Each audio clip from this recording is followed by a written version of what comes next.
We all know the story. Man against machine, a digital prison, and a war.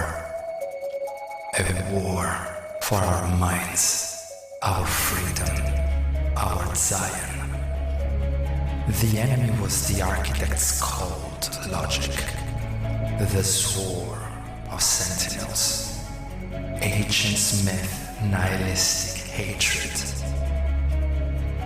But what if we are missing the real scope of things?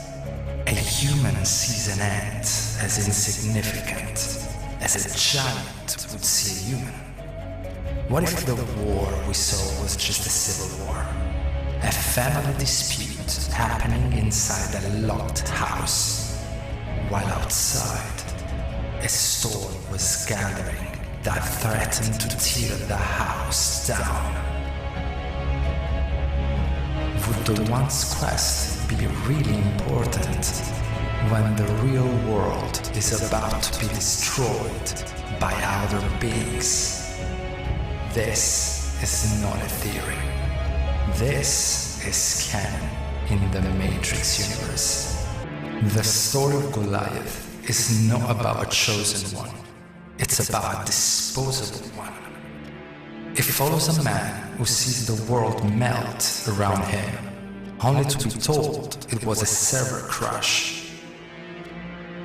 A man who is then plucked from his life, unplugged from an overclocked matrix, and given a chilling mission. The enemy, the machines tell him, is neither human nor synthetic. It's alien. An outside force dropping asteroids at the Earth, threatening total annihilation. This reframes the entire human-machine relationship. We are not just their batteries. We are their hard drives. We are their processors. We are to be protected so that they can live. The Matrix is then a fortress, and while the machines are our wardens, they are also our guardians. This doesn't make them good, mind you. They don't care about us, but they still need us. The one was used to solve an internal problem, just as Goliath was designed to solve an external one. Before Goliath is recruited, he is just a man who saw the world melt. He saw the glitch, and this knowledge is not a gift. It is a profound burden. They don't see a prophet, they see a madman. They see a conspiracy theorist.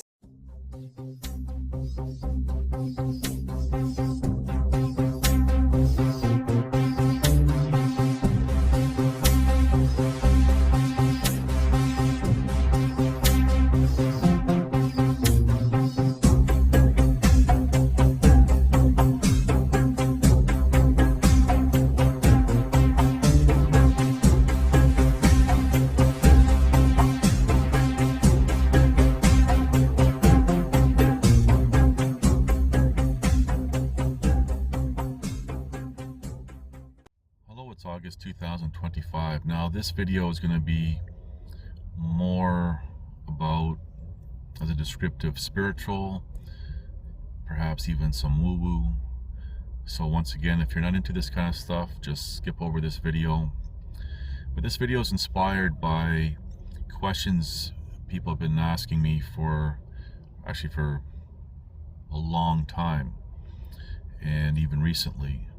So I thought I would address this in the video and share what I know. Now, before I get into this, I have shared with whatever evidence that I do have, for whatever it's worth, of what as a descriptive, the angelics sound like. I've shared audio. And one of the biggest questions people ask is, what is beyond here, this life?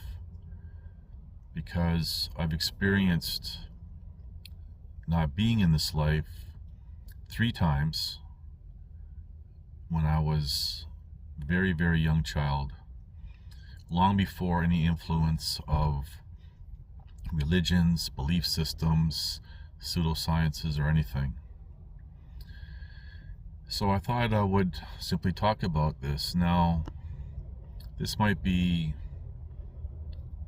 a difficult topic for some to listen to, perhaps even accept. And I know there are plenty of people who have experiences, as they claim, with what's beyond here, and these experiences are influenced by religions, belief systems, and even pseudosciences. Now, before I really get into this, I've said this for as long as I can remember, that when people actually do have these experiences, because many, to be nice, think they do, but those who do have these experiences assume that those beyond human, those others, are all the nice ones. And they have, for example, humanity's and the experiencer's best interests in mind. And they're being truthful. But people have to remember, beyond here, there's more than just the nice ones. Using a descriptive that I've used since I was a child, there's, as a descriptive, the not so nice ones. And there's many different reasons why things would be presented to people who truly do have these experiences that are untruthful, perhaps for a greater agenda by them. And these people will share their experiences in this life and assume that this comes from authority, and people listening to these people who have experienced something, as they claim, as somewhat of an authority, and they say yes. And we see a lot of copycats, and then we get into, for example, how many people think that they've had an experience. What I'm going to be sharing is coming from a perspective, my personal perspective, my first-hand knowledge with regards to this, things that I can't prove. And I like to always have evidence of things that I've talked about, especially when it comes to, as a descriptive, earthly things with regards to the topics that I normally cover. So this is kind of somewhat difficult in a way to discuss for me, but just bear with me as I muddle my way through this. So what is beyond here? Well, I will say this, that everyone will be completely surprised at what is beyond here. It is nothing what, for example, belief systems and religions have portrayed, and people have built even their recollections on belief systems and religions.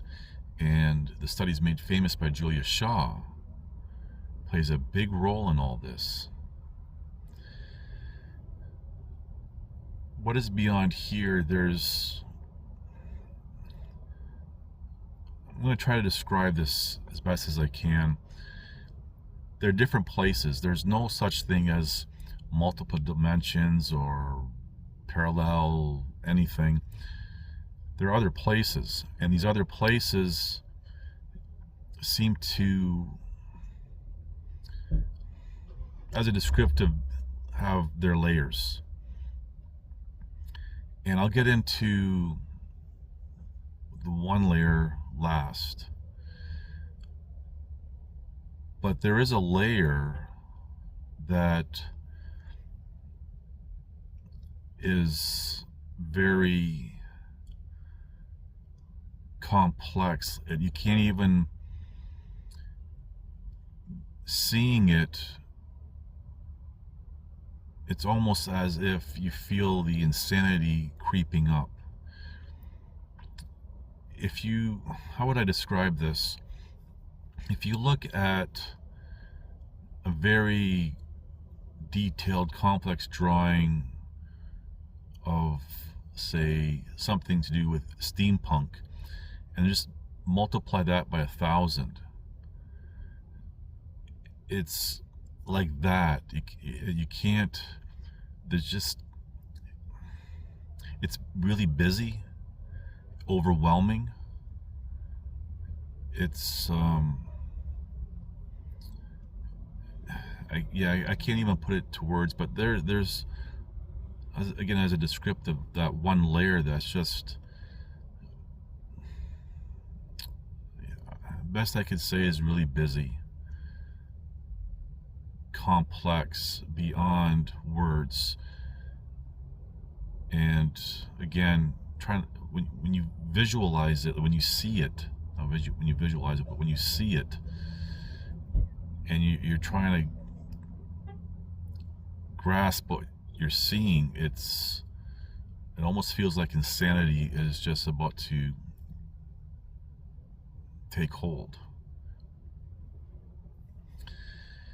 So there's other layers to all this, other places that's real, that's tangible. Now I want to segue into, again, as a descriptive, a layer. When, for example, when people ask about the Most High, what does the Most High look like? Now I do know of, there's different kinds of angelics and different species of creation, and the presence of the Most High, the best way I could explain this, for me, it began as just knowing that the presence is there, with angelics being in the foreground, closer to me, clearly, and behind them you just know there's that presence. But then in time, as a very loose descriptive, a shape would appear. The Most High can take any form, but it's like a white presence. There's like no fear. I guess if I was to put a descriptive word to it, be more peace. There's absolutely no fear. But again, the Most High can appear as the Most High wants. So that would be like a top layer, and then somewhere is this complex layer, and then as you go down to these different places, still as a descriptive above life here, things, again as a descriptive, would more resemble but not resemble here. So basically that's from my first-hand experiences what is beyond here when people leave life. And it's nothing like what, again, belief systems and religions claim, and how people might envision it, and even how many people share their claimed experiences on what they've seen and so forth.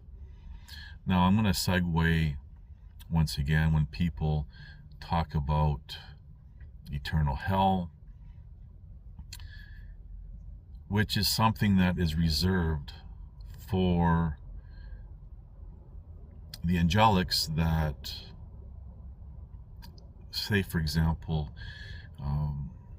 weren't very nice to creation, because the angelics are eternal. Now, a lot of people, again, through belief systems and religions and claimed experiences, say, oh, human beings are eternal. No. Human beings, the human species of creation, are flesh and blood. Human beings exist in flesh and blood. However, I've used as a descriptive throughout my life, when I started to learn about computers and stuff a long time ago, it's as if you take the information from a hard drive and you transfer it to a new hard drive. In that sense, you have, as a descriptive again, a new body, and you carry on if you are successfully vetted. Those who are not experience eternal death. And I've even heard throughout my life how some people try to explain that, actually come up with all these ridiculous explanations, but eternal death means you just cease to exist. You don't get transferred to another computer, that information from that hard drive, if I'm making sense. So I decided to mention that because people have asked that question. And I think I'll finish up by sharing an experience, be more, I suppose, spiritual combined with a woo type of experience, where this is really hard to talk about. Being shown what happens to this world from above, and being able to see the whole world, for example, all the continents, everything at the same time, simultaneously, just by looking down, and what happens to this world. And then I'm skipping over a whole bunch of details. I just kind of want to finish off by sharing this, and then traveling through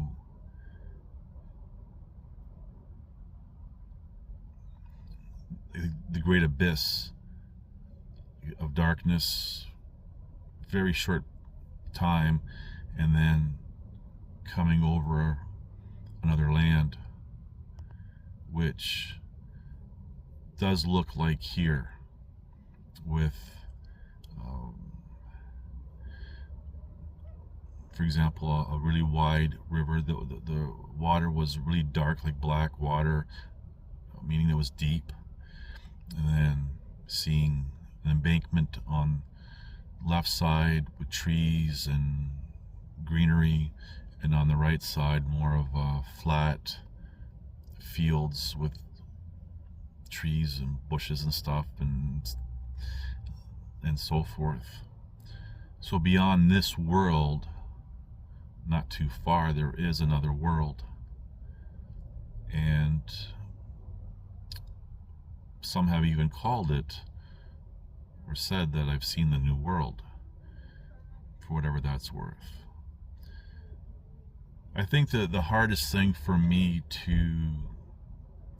why it's so hard to share these experiences, because can I prove any of this? No. But again, people have asked, and even recently, so I thought I'd make a video about this. And it's on you if you want to accept what I've said or not. It makes no difference to me. And in a nutshell, really, this is why I say that religions and belief systems have little to nothing to do with the Most High. And for those who want to reject the Most High and those beyond human, even those who exist in this as a descriptive world,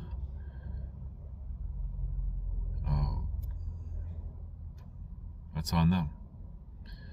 But there's a lot more going on in this world, in this life here, which really does influence what's happening right now in this world. And this is a part of the equation that most people omit. They're more focused on the superficial things that you can see, hear, touch, whatever you want to call it. Not that these other things, other places and stuff, you can't, but most people haven't experienced them. Anyway, again, things to think about perhaps. Thank you for watching. Please like, subscribe, comment, and share. Not everything can be known, but not everything is unknown. After 9 years, you know what I realized?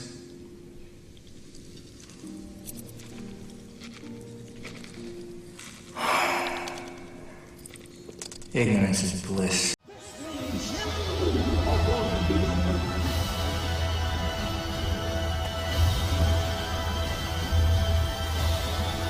Listen to this and write it down if you can't remember it. You're never going to outgrow warfare.